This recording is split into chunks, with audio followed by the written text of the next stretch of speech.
¿Qué tan malo fue realmente el gobierno de Iván Duque?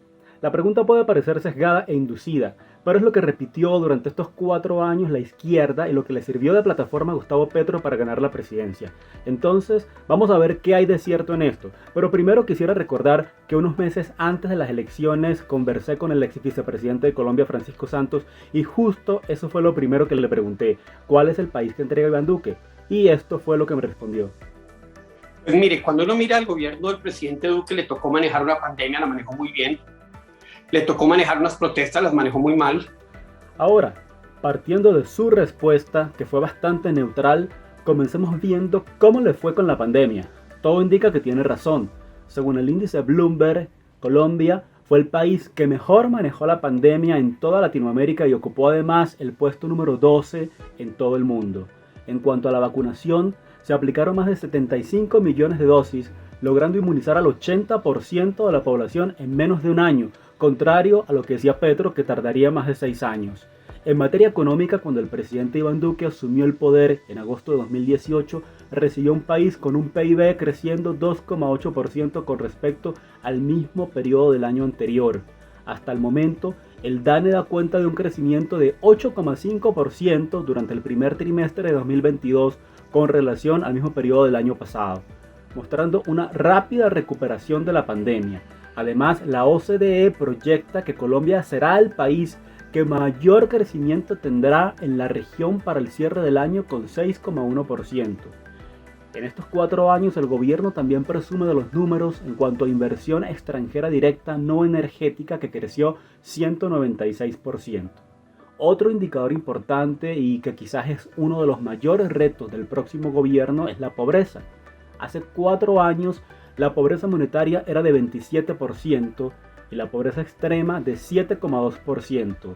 Tras una leve reducción con respecto a 2020, las cifras de 2021 siguen estando relativamente altas, con 39,3% de pobreza monetaria y 12,2% de pobreza extrema. Aquí el objetivo no se alcanzó, pero no se puede pasar por alto los efectos devastadores de la pandemia y además un paro que duró más de 2 meses.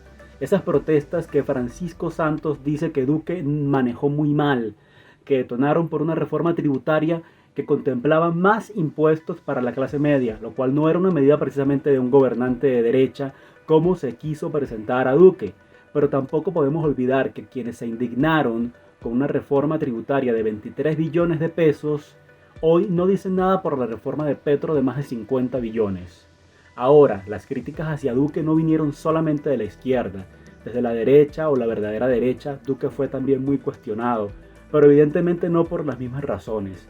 Desde la derecha se le acusó de tibio, de falta de firmeza ideológica o más bien de querer surfear por el centro y no complacer a nadie en términos políticos. Y ahí fue donde la izquierda aprovechó esas debilidades que tuvo el gobierno de Duque para repetir el discurso de que este ha sido el peor gobierno de la historia. Y tampoco fue así. Evidentemente no fue perfecto. Y esas debilidades de las que hablamos se pudieran resumir en dos. Estaríamos hablando de una pésima comunicación al punto de no lograr poder comunicar a los colombianos sus aciertos, que pues sí los tuvo. Tal vez por ello termina con una aprobación de 27%. Y la otra debilidad sería su tibieza política e ideológica, que hace que muchos lo comparen con el Macri, que permitió el regreso del kirchnerismo en Argentina, o el Piñera, que empujó al triunfo de Gabriel Boric en Chile.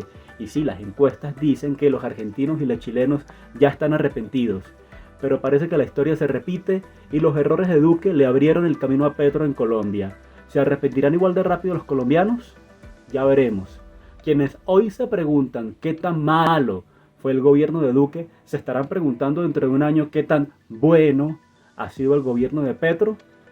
Ya podremos comparar con los indicadores económicos y las cifras de popularidad. Seguro también nos dirán cuántos terminarán extrañando a Duque.